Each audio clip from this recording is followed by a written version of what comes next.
What? What? What the hell is this? Harumph.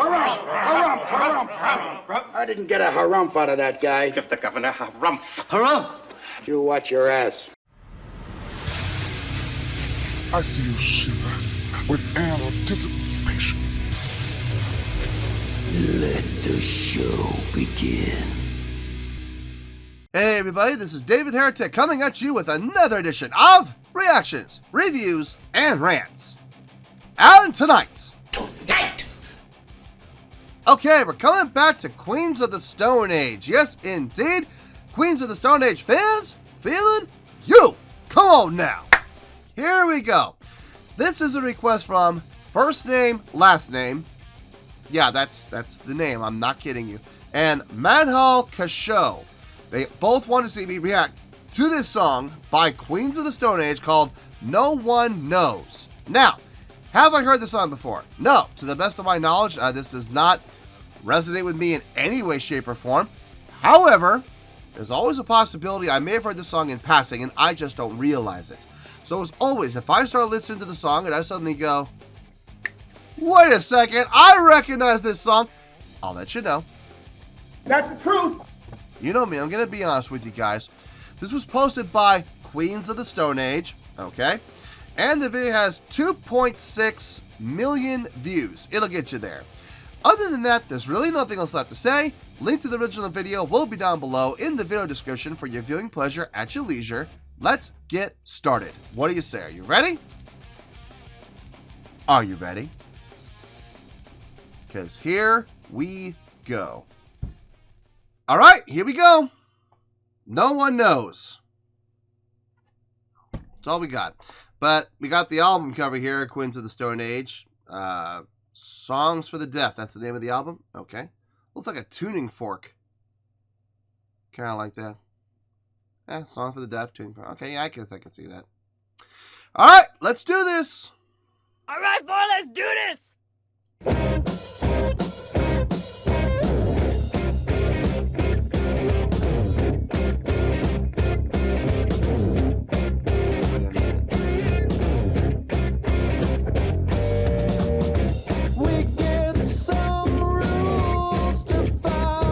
Very familiar.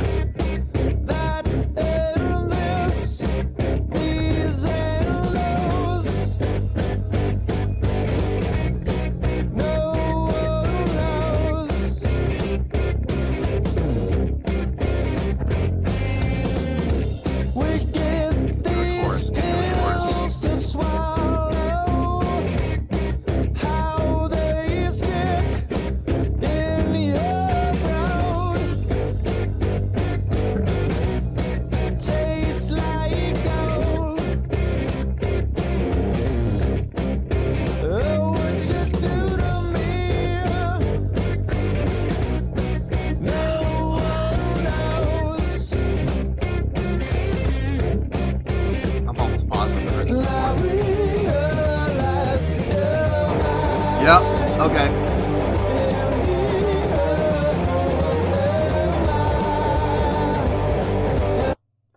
Okay. All right.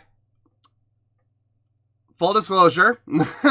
I've heard this song before. I know I've heard this song before. I heard the opening riff and like, this sounds familiar. This sounds really familiar. I had to wait until they got to the chorus though.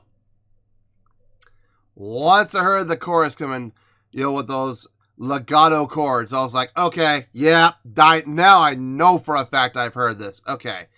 So, this is one of those instances where I'm listening to the song and I go, oh, wait a minute, I recognize this. Yeah, I recognize this without question. I've heard this song many, many times, but I did not know who did it. It was like, I would be like, shopping at the mall, or I'd be at Target, or I'd be in a department store, or I'd be somewhere, I'd be out shopping or something, and I would hear this song come on. And I remember thinking to myself, it's catchy. It's catchy. It's got a good hook to it. I wonder who it is. But of course, department stores, shopping malls, they're not going to announce who that is. I have no idea. So now I know. It's Queens of the Stone Age, and the name of the song is No One Knows. Cool. Now I know. And knowing is half the battle. Okay, well, this definitely makes things complicated. So I cannot do a reaction to the song. I've obviously heard it before. I've heard it several times. I think I might have even heard it at a couple of hockey games, if I'm not mistaken.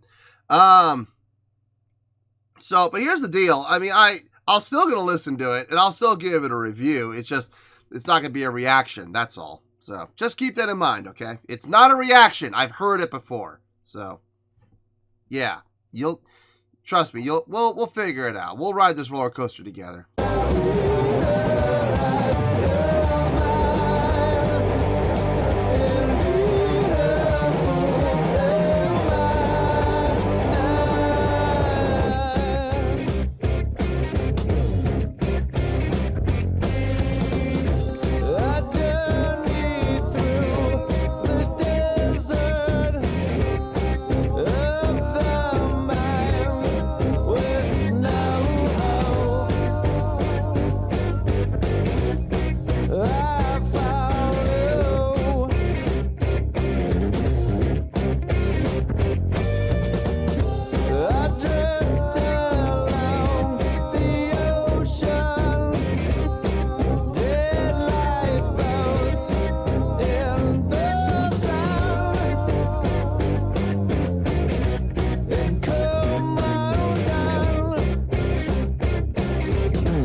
That bass?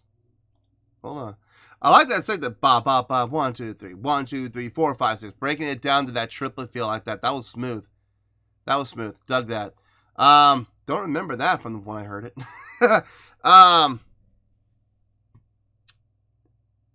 Yeah, this song's just got a good feel to it. It's a smooth, easy feel to it. Look, this is an easy drink of water. That's what this song really comes down to. It really is. It's just a smooth, easy drink of water. Nothing too crazy, nothing too harsh, nothing too out there. It does the job. It absolutely does the job. No frills, just straight ahead rock tune. And look, there is absolutely nothing wrong with that. I think if I'm not mistaken, this might actually probably be the biggest hit they ever put out, because it obviously got a lot of radio play, and it obviously got a lot of, usage, to be played in malls and stuff like that, and department stores and stuff like that. I mean, to get that kind of a license, it must be a popular song. So, yeah, I can see it. I can see the appeal of the song without question. So, anyway, let's keep going here. Let's finish this out, and we'll get to the review. That's all there really is a review.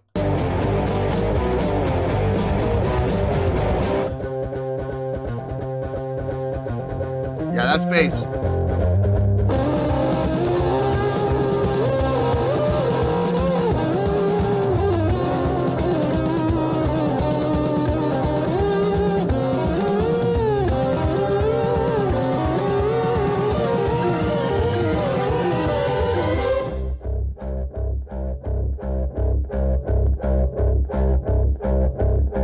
Heaven smiles above me.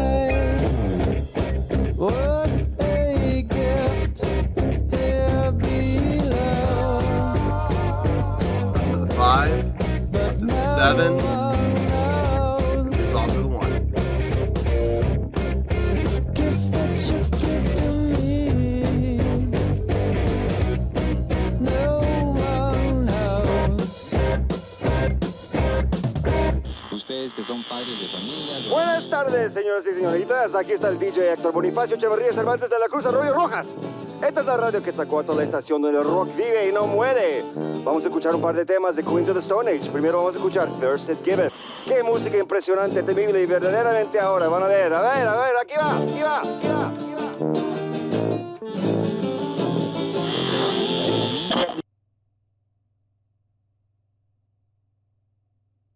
Okay. I don't know what that radio edit was for, but okay. Okay, yeah. This is going to be interesting. Interesting review. There were some things in there I don't remember hearing, like the guitar solo. That triple feel, ba ba ba ba ba ba ba ba ba ba ba ba. I don't remember that in the song. Maybe what I was hearing was a radio edit, and they cut all that out for the sake of time. Although at 4.5 minutes, that's not a whole lot. That's not really a whole lot of time. But I mean, radio does try to get the songs under 4. I know they try. They try to get like 3:45. That's like 3:46 is the target for like the perfect song. 3:46 is like the perfect time for the perfect song. So yeah. It was probably a radio edit that I was hearing. I didn't hear those parts, but I do know the song. I am familiar with the song. I have definitely heard it before. So anyway, we'll talk about it in the review. I'll see you there. Well, there you go, folks. That was Queens of the Stone Age with No One Knows. This was a request from First Name, Last Name, and Manhal Kasho. All right, before I give my score, full disclosure, okay? As we discovered right at the beginning of the song, I started the song and they went into that riff, and I'm sitting there going, that sounds familiar. That sounds really familiar. And then when they went into the chorus, that's when I was like, okay, now I know for a fact I've heard this before. So this is one of those occasions, and it's not the first time it's happened on the channel. This is one of those occasions where I start listening to the song and I went, wait a second. Hold on, I recognize this. So yes, I let you know that is in fact the case. Look, I'm going to be honest with you guys. I'm not going to sit there and pretend and act like I've never heard this before when I clearly have, okay? It's pretty obvious I have. So there wasn't really all that much of a reaction to the song because most of that song I had heard before. Now, there were a couple of things, however, that I don't remember hearing when I listened to the song. Now, maybe, like I said, maybe they were using an edited version in the stores. Maybe they're using like a radio edit, or maybe I just wasn't paying attention. I don't remember, but in any case, there were certain parts of the song I remember, and there was a couple of things within the song that I do not remember, and they were really actually some of my favorite parts of the song. Let me give my score first, and then we'll go over everything here. But please keep in mind, this is not a reaction, okay? This is simply a review now. Okay, so reviewing the song on a scale of 1 to 10, I'm going to give that a 7.9. Yep, 7.9. I feel great about that score. Let me tell you why. Why? Okay. The song has a ton of commercial appeal, as we know, being used. Look, you can't just take any song and put it into like Target or Macy's or any of these, or like Big Five or Lowe's or Home Depot or any of these places you go to shop. You can't just take any song and put it up there. There's got to be licensing right acquired, okay? And in order to get the licensing rights, you got to jump through a lot of hoops, and you got to shell out some cash. So to hear this song being played in department stores and such, that tells me that those department chains, it's the chains that acquire the rights. It's not the individual stores. It's the chains that acquire those rights to be used and distribute throughout all of their stores. That means those chains have got to see the value of the song from a commercial standpoint. And this definitely has a ton of commercial value. The song is ridiculously easy, okay? It is a super simple song. There's not a whole lot of complexity to it from a chordal structure standpoint, from a notational standpoint, from a melodic line standpoint. It's pretty simple, straightforward rock tune. Is there anything wrong with that? Absolutely not. There is nothing wrong with that. Look at all of the bands throughout history, all the rock bands in history who made a fortune, who made a livelihood, who became legendary playing simple, straight ahead rock and roll tunes. First band that comes to mind off the top of my head, Rolling Stones. Dear Lord, are their songs simple or what? But they're catchy, they have commercial value, they're memorable, they're easy to sing along to, they're easy songs to play. So as a result, people can relate to them. There's absolutely nothing wrong with that, okay? Nothing wrong with this song whatsoever. Some great things happening in there. The main riff is catchy as hell. The chorus, very recognizable. That's when I heard the chorus, that's when I was like, okay, yes, now I know for a fact I've heard it. I had a pretty good feeling I had heard it when I heard the first, opening riff, and I was like, wait a minute, that sounds familiar. But it wasn't until I heard the chorus that I was like, okay, now I know 100% for sure. But there were a couple of surprises in there. That triplet feel coming out of the second chorus, that ba ba ba ba ba ba ba ba ba ba ba ba ba ba ba ba ba ba ba. Didn't see that coming. That was nice. That was a nice way to break up the song and keep it from becoming monotonous. Then you went into the bass line, which again, I don't remember that from the song either. Into a guitar solo. Again, guitar solo. That whole section, that whole like 46, 47, 48 second long section of that triplet feel to the breakdown to the guitar solo, I don't remember any of that being in the song when I've heard it. So like I said, it's possible that I heard a radio edit or an edit that was made for the specific purpose of being distributed throughout around retail stores. That's also a possibility. But nonetheless, I don't remember those parts. And they were actually really good. That guitar solo was nice, nicely done. Nothing too crazy, nothing too frilly, but, and again, in a simple, straightforward rock and roll tune, you don't really need crazy, frilly guitar solo. You really don't need it. The thing that really got me more than anything was that triplet feel. That da da da da da da da da da da da da. Man, that felt good, man. That felt really good. Now look, it's a really good song. Okay, it's a really good song. Would this song have had more impact on me if I had heard it for the first time? Honestly, I don't know. I could see this going one of two ways. If I had heard this song for the first time, I'm leaning toward it would have been probably more effective. I might have given the song like an 8.1 or 8.2 if it had been the first time I had heard the song. Then again, because the song is so simplistic, it might have been a little bit of a turnoff for me and it may have gone down. I honestly don't know. And unfortunately, we'll never know. So I can only base off of what I experienced this listen through. Now I know what that song is though. So now whenever I go out, my wife and I are shopping or whatever, and I hear that song, I'll look and I'll probably go, I recognize this. And then she'll look at me and go, yeah, well, yeah, it's a good thing you're being honest about it. Yeah, that's true. Shut up. Anyway. Thanks for letting me know. Anyway, my wife's a hoot. Anyway, but no, I do feel the 7.9 is appropriate. Look, it's a really good song. A ton of commercial appeal. Is it the best song I've ever heard from Queens of the Stone Age? No, it's not. I've heard better from them, if I'm being honest. But a 7.9 nonetheless is still a really good score. It's right at the top of really good. Any higher, it goes up into the greats. And I don't feel this song really deserves that. So, no, 7.9 is where we're at, and 7.9 is where we're going to stay. So, 7.9, final score, I have spoken. Well, that's going to do it for this edition of Reactions, Reviews, and Rants. Hopefully you all enjoyed the show. Hopefully I was able to entertain you. If I was able to put a smile on your face and brighten your day, then I did my job, and I'm so glad I could do it. If you guys feel like joining the fan base, go ahead and click on that button down there. If you guys want to like the video, go ahead and like the video. If you guys want to ring the bell, go ahead and ring the bell. It honestly doesn't make any difference at all to me, but if you guys feel like doing these things, then by all means, feel free to do so. Well, that's going to do it for tonight, folks. Thank you very much for watching, and as always, this is David Heretic signing off, reminding you to stay fabulous and support each other. Later. Peace.